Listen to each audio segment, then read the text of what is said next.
Banyak orang berpikir bahwa keluar dari kemiskinan itu mudah. Cukup rajin sekolah, kerja keras, dan menabung, maka hidup akan berubah.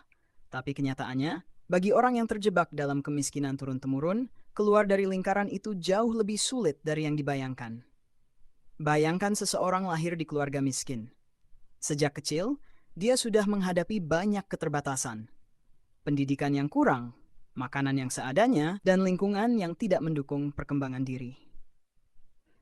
Ketika anak-anak lain bisa fokus belajar, dia mungkin harus membantu orang tua bekerja atau bahkan putus sekolah karena tidak ada biaya.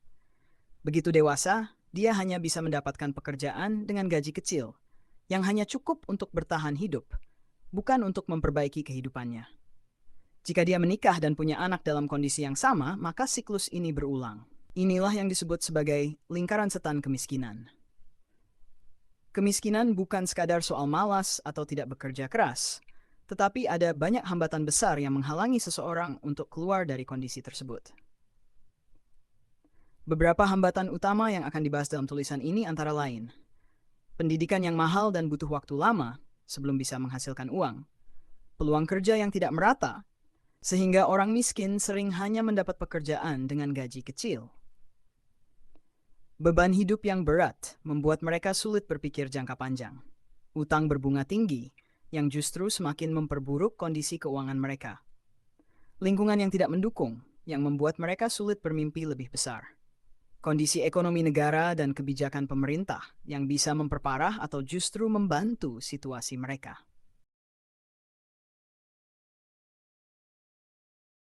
Hambatan dalam memutus kemiskinan. Memutus kemiskinan bukan sekadar soal bekerja lebih keras atau lebih rajin dari orang lain. Ada banyak tantangan besar yang membuat orang miskin sulit keluar dari kondisi mereka. Berikut ini adalah hambatan utama yang membuat kemiskinan terus berulang dari satu generasi ke generasi berikutnya. 1. Pendidikan butuh waktu dan biaya. Pendidikan adalah cara paling efektif untuk meningkatkan taraf hidup.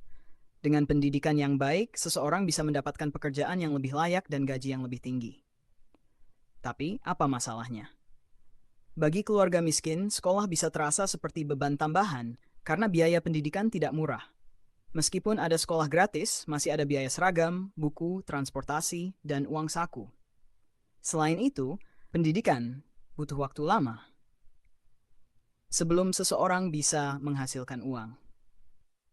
Seorang anak dari keluarga miskin mungkin ingin melanjutkan sekolah, tetapi orang tuanya lebih membutuhkan dia untuk bekerja dan membantu mencari uang. Akhirnya dia putus sekolah dan hanya bisa bekerja di sektor informal dengan gaji rendah. Akibatnya, tanpa pendidikan yang cukup, seseorang hanya bisa mendapatkan pekerjaan kasar yang tidak bisa mengangkatnya keluar dari kemiskinan. 2. Kesempatan tidak merata.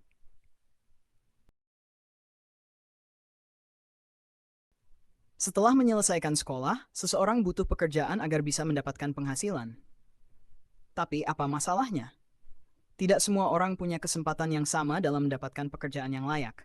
Banyak perusahaan lebih memilih lulusan dari universitas ternama atau mereka yang sudah punya pengalaman. Orang miskin seringkali tidak punya koneksi atau modal untuk mendapatkan pekerjaan yang lebih baik.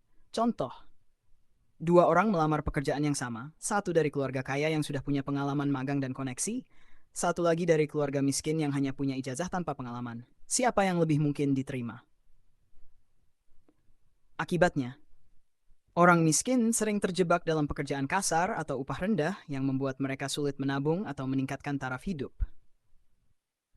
3. Beban hidup yang berat dan tak bisa ditunda. Kenapa orang miskin sulit menabung? Karena mereka harus memprioritaskan kebutuhan dasar seperti makan, tempat tinggal, dan biaya kesehatan. Tapi apa masalahnya? Ketika seseorang hanya cukup untuk bertahan hidup, mereka tidak punya sisa uang untuk ditabung atau diinvestasikan. Contoh, seorang buruh harian mungkin hanya mendapatkan 50.000 per hari. Uang ini harus digunakan untuk makan, transportasi, dan kebutuhan keluarga. Tidak ada sisa uang untuk sekolah anak, investasi, atau tabungan. Akibatnya, mereka selalu hidup dalam kondisi cukup untuk hari ini tanpa bisa merencanakan masa depan yang lebih baik. 4. Hutang dan ketergantungan finansial. Kenapa hutang jadi masalah bagi orang miskin?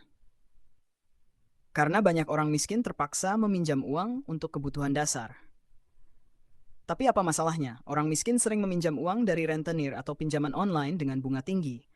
Karena penghasilannya kecil, mereka kesulitan membayar hutang, sehingga hutangnya terus bertambah. Contoh, seorang pedagang kecil meminjam 1 juta dari rentenir untuk modal usaha. Namun, karena bunganya tinggi, dia akhirnya harus membayar 1,5 juta. Karena keuntungannya kecil, dia harus meminjam lagi, dan siklus ini terus berulang. Akibatnya, alih-alih keluar dari kemiskinan, mereka justru semakin terjerat hutang dan sulit bangkit.